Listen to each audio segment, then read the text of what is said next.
আবার ঘাস কাটতে গেছে, ঘাস কেটে এসে ও আবার গোসল করছে। তারপরে গোসল করে এসে দেবরা পেছন থেকে এসে এরম করছে। আমি তো ও ভাই কি ধারে তুই মারিস নি ভাই, পাতে মারবো, তুমি দৌড় মারো, তুমি দৌড় মারো, তোমার মেরি ফেললে ও আবার পেছন থেকে কি দৌড় টলছে। পদ্মা সেতু, মেট্রো রেল এবং এলিভেটেড এক্সপ্রেসওয়ে নির্মাণের গর্বিত অংশীদার বসুন্ধরা সিমেন্ট।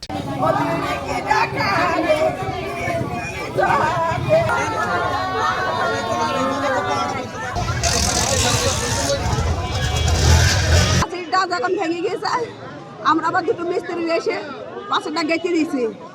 গেঁথে দেওয়ার পরে আমাদের এসে বলছে এই আমাদের গেট নেই গিয়ে, ওই এসে বলছে এখন আমি বাড়ি আসলাম, এখন আমি তোর গেট নেই গেলে কী করি, তো একটু পরে গেট নেই গিনিস।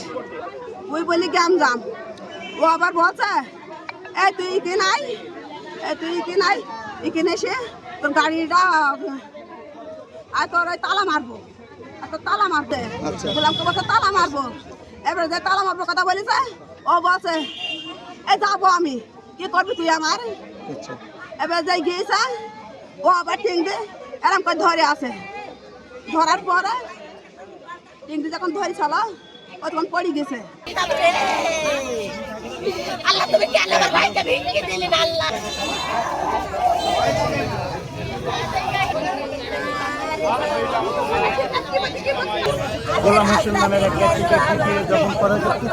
যদি 200 টাকা খরচ হয় আমি দিয়ে দেবো।